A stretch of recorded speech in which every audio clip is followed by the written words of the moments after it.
खबर सीमांचल के सभी साथियों का बहुत बहुत स्वागत है। आज हमारे साथ एक खास मेहमान है जो पिछले 2 दिनों से किशनगंज लोकसभा क्षेत्र का भ्रमण करके यहाँ की समस्याओं को जान रहे हैं।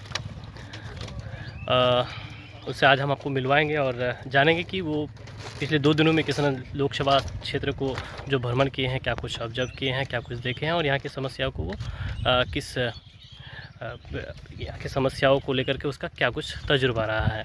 तो हमारे साथ पुष्य मित्र सर है, उनसे आज हम जानेंगे इस इलाके के बारे में। तो सीमांचल क्षेत्र में आप आए हैं, इसके लिए तो आपका बहुत बहुत स्वागत है। और पिछले 2 दिनों से आप किशनगंज लोकसभा क्षेत्र में, सर क्या कुछ यहाँ की समस्याओं को आप देखे हैं, क्या कुछ तजुर्बा रहा है सर?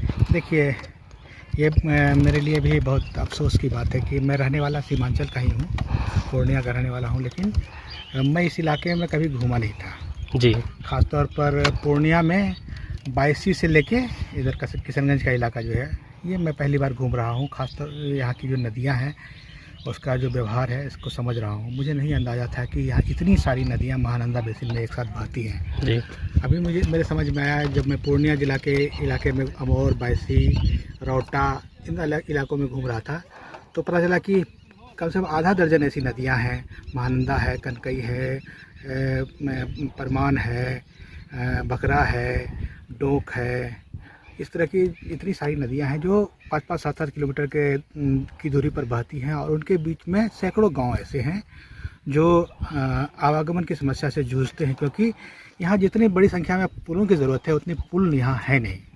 और पुल हैं तो पुल जो बन रहे हैं वो ठीक से बन नहीं रहे हैं, उसमें दिक्कत है। पुल को लेकर आंदोलन हो रहा है, लोग चचरी पुल और नाव के जरिए सफ़र कर रहे हैं, ये समझ में आया। दूसरी बात ये समझ में आया कि यहाँ की जो नदियाँ हैं वो बहुत जल्दी रास्ता बदलती हैं, 2 साल, 4 साल, 6 साल में भी अपना रास्ता बदल लेती हैं। मुझे पूर्णिया ज़िला में कई ऐसे पुल मिले जो वहाँ नदियाँ पहले पुल के नीचे से गुजर रही थी, लेकिन जब पुल तैयार हुआ उससे पहले नदियों ने रास्ता छोड़ दिया। एक पुल मुझे ऐसा भी मिला जहाँ एक पुल बन गया था और जब पुल का अप्रोच रोड तैयार हो रहा था तब तक में नदी ने रास्ता बदल लिया, तो फिर दूसरा पुल उससे सटा के बनाना पड़ा और फिर उस दोनों पुल को लोहे से जोड़ना पड़ा। और जब दोनों पुल बन गया, अप्रोच रोड बन गया, तो फिर नदी वापस लौट के पहले पुराने पुल के रास्ते से आने लगी। तो नदियों का व्यवहार बदल रहा है, नदियों में पानी कम है, रास्ता बदलती है और नदियों के बीच में बहुत सारे गांव फंसे हुए हैं। करीब मुझे लगता है कि 100 से अधिक गांव फंसे हुए होंगे और लाखों की आबादी है जो 2 नदियों में, महानंदा परमान या महानंदा कनकई या महानंदा डोंक या नेची और दास नदी, मतलब इस तरह के 2 नदियों के बीच में, 3 नदियों के बीच में लाखों की आबादी फंसी हुई है, जिसके लिए आवागमन बहुत बड़ी समस्या है। वो चचरी के पुल पर नाव के जरिए और इस तरह से खतरे में, संकट में एकदम डाल के सफ़र करती है, पहली बात। दूसरी बात ये भी है कि इसका कोई रेगुलेशन नहीं है जी। मान लीजिए चचरी पुल बन रहा है, सरकार को, लोगों को अपनी ज़रूरत है तो लोग चचरी पुल बना ले रहे हैं, लेकिन सरकार का ध्यान नहीं है कि अगर वो पुल नहीं बना रही है और लोग चचरी पुल बना रहे हैं तो उसमें सुरक्षा के क्या इंतजाम हो। जैसे ये चचरी पुल अगर आप देख रहे हैं तो जगह जगह टूटा हुआ है, एक बात। दूसरी बात, पर से बाइक गुजर रही है, वो हिलता भी होगा। साइड से कुछ नहीं है कि अगर कोई बच्चा हो या कोई बाइक आ रहा हो तो कोई संभलने में इधर उधर चला जाए तो गिर जाए, खतरा है। अभी तो पानी कम है लेकिन खतरा तो है एक। और दूसरी बात, जो नाव चलते हैं, नाव को लेके भी, परिचालन को लेके बहुत सारे नियम हैं।